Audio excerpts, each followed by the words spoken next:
მე ყოფილი იურისტი ვარ მოგეხსენებათ და ზოგადად ყოფილი ადვოკატიც მათ შორის და ჩემთვის ძალიან სენსიტიურია ადამიანი რო ციხეში ზის. ციხეში ვიჯექი კიდეც 10 დღით ქართული ოცნების დამსახურებით თავის დროზე და ზოგადად ვიცი რომ ციხეში ნომა რას ნიშნავს, ანუ საკუთარი თავითაც ვიცი და ზოგადად წარმოდგენად შემიძლია ბევრი პატიმარი მინახავს სხვადასხვა დროს და ასე შემდეგ. და ვიცი რომ ზოგადად აი როდესაც ვიღაცა ციხეში ზის, შენ ყველაფერი უნდა გააკეთო მის გამოსაშვებად. ზოგადად ვიცი რომ თუ ციხეში თუ გინდა ადამიანს რამეთი დაეხმარო, ყველაფერი უნდა გააკეთო მის გამოსაშვებად. როდესაც აი ჩვენ საუბრობდით პრობლემებზე პატიმრების, აი ძალიან მარტივ მაგალითს ვიტყვი, აი ხო ყველასთვის გასაგებია იმ ადამიანების, რომ თავის დროზე ხარს არ მიჭერდნენ, რომ ამ პოლიტიკური პატიმრების თემამ ზიამაღლობელი იქნება თუ სხვა იქნება, აჩვენა, რომ უამრავი ისეთი პატიმარი არსებობს, რომელიც ციხეში არ უნდა იჯდეს. აი ამ მაგალითმა ხო აჩვენა, რომ აი 50-დან ხო ყველა არ უნდა იჯდეს ციხეში. ვიღაცა შეიძლება იჯდეს, ვიღაცა არ ოპოზიცია ყველაფერს ნახე სხვა რაღაცას ვამბობ. ნახე, როდესაც ჩვენ ვამბობდით, რომ სასამართლო, მურუსიძის სასამართლო იყო მანამდეც. ახლაც მურუსიძის, ეს სენიც მურუსიძის სასამართლო დაიჭირა და 10,000 კაცი რო ციხეში ზის. ის ხალხიც მურუსიძის სასამართლომ დაიჭირა. შენ როცა ამბობ, რომ აი ეს არის მხოლოდ გამოსაშვები. და იქ ყველა 10,000-ში რო ყველაფერი სწორად მოხდა. აი ამ დაშვებას რო აკეთებ. შენ უკვე შეცდომას უშვებ. იმიტომ რომ როგორ შეიძლება აი აქ 50-60 უკანონო პატიმარი არ შეიძლება ცალკე ყავდეს.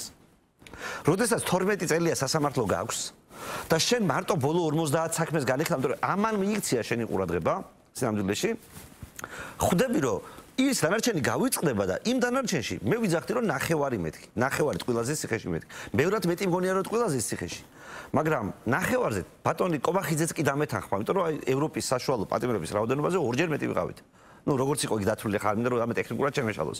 მაგრამ სამეულში შევდიოდით თუ არ ვცდები, მესამე ადგილზე ვიყავით რუსეთის და თურქეთის მერე. წინასაარჩევნო პერიოდში ხომ არ იყენებენ, ასე ხომ არ ხედავთ ოპოზიციის ის ნაწილი ხომ არ იყენებს აი ამ პროცესებს და მოვლენებს წინასაარჩევნო კამპანიის შემადგენელ ნაწილს. ცხადია რომ იყენებს. ცხადია რომ იყენებს და მთელი ჩემი პრეზიდენტი ამაში მდგომარეობდა.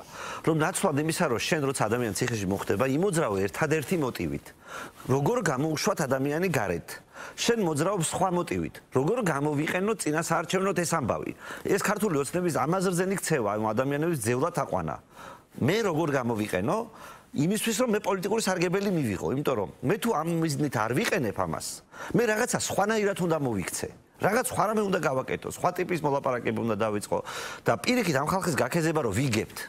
რომ აი წუთი-წუთზე ემხობა ხოცები. მაშინ როდესაც არც ერთი სხვა მაჩვენებელი ამას არ გვეუბნება. და შენ ამას ამბობ რომ აი ცოტაც გაუძელით ბიჭებო, ჩვენ კარგად ვართ აგერ გარეთ, თქვენც კარგად იყავით. ეს ციტირება ერთ-ერთი პოლიტიკოსის. ანუ ეს არ მიმაჩნია სწორად. და ეს არ შეიძლება ყოფილიყო სამოქმედო ტაქტიკა. და ყველა ამ დროს კითხულობს, შენ რა გეგმა გაქვს? მე რაც გეგმაც არ უნდა მქონდეს.